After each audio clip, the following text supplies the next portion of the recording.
ഇന്ന് പോസിറ്റീവായ ഒരു പേഷ്യൻറ്റിനെ കുറിച്ച് പറയാൻ വേണ്ടി ഞാൻ എപ്പോഴും സാധാരണ പറയാറ്, നമുക്കൊരു അത്യാവശ്യം നോർമൽ സ്പേം ഉണ്ടെങ്കിലാണ് നമുക്കൊരു IUIയുടെ സക്സസ് റേറ്റ് കൂടുന്നതും.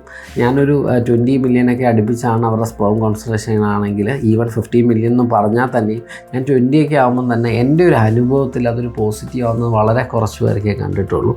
അതുകൊണ്ട് തന്നെ ഞാൻ അവരൊന്ന് നിരുത്സാഹപ്പെടുത്താറുണ്ട്, IUI അധികം ചെയ്യേണ്ടെന്നൊക്കെ പറയും. പക്ഷേ ഇന്ന് ചെയ്തൊരു പേഷ്യൻ്റ്, അദ്ദേഹത്തിന് 20 മില്യൺ ആയിരുന്നു കൗണ്ട്. നമുക്ക് നോക്കാം, 20 മില്യൺ ആയിരുന്നു ഇതിൻ്റെ അകത്ത് കൗണ്ട് കാണുന്നത്. നമ്മൾ വാഷ് ചെയ്ത് കഴിയുമ്പോൾ വെറും 14 മില്യനേ ഉണ്ടായിരുന്നുള്ളൂ. അപ്പോൾ വളരെ കുറച്ച്. 14 മില്യൺ എന്ന് പറഞ്ഞാൽ നിങ്ങൾ വിചാരിക്കരുത് ഒരു അത്രയും ദശലക്ഷം ഉണ്ടെന്നൊന്നും. നമുക്ക് ആക്ച്വലി പറയുമ്പോൾ നമുക്ക് ആ പൂളിൽ വളരെ കുറച്ച് സ്പോ മാത്രമേ കാണത്തുള്ളൂ.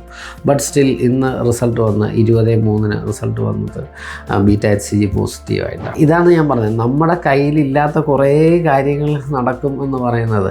നമ്മൾ പറയും നമുക്ക് സാധ്യത കുറവാന്നൊക്കെ പറഞ്ഞാലും ഒരു സ്പേം മതി, ഒരു നല്ല ഗുഡ് സ്പേം മതി നമുക്ക് പോസിറ്റീവ് ആവാൻ. അപ്പം എപ്പോഴും ആ ട്രൈ ചെയ്ത് നിർത്താതിരിക്കുക എന്ന് പറയും. ട്രൈ ചെയ്ത് നിർത്താതിരിക്കുക.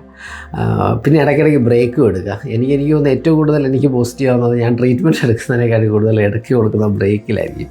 ചിലപ്പോൾ മെഡിസിൻ്റെ ആവാം, ചിലപ്പോൾ അവരുടെ മനസ്സിൻ്റെ ആവാം, ആ ഫ്രീഡത്തിൻ്റെ ആവാം, ടെൻഷൻ ഫ്രീ ആയിട്ടിരിക്കുന്നത് കൊണ്ടാവാം. എന്താണെങ്കിലും ഇടയ്ക്കിടയ്ക്ക് ബ്രേക്ക് കൊടുക്കുക, കറക്റ്റായിട്ട് ട്രീറ്റ്മെൻറ്റ് എടുക്കുക, നിങ്ങൾ പേഴ്സിസ്റ്റൻ്റായിട്ട് ആഗ്രഹിക്കുക, അത് നടക്കും.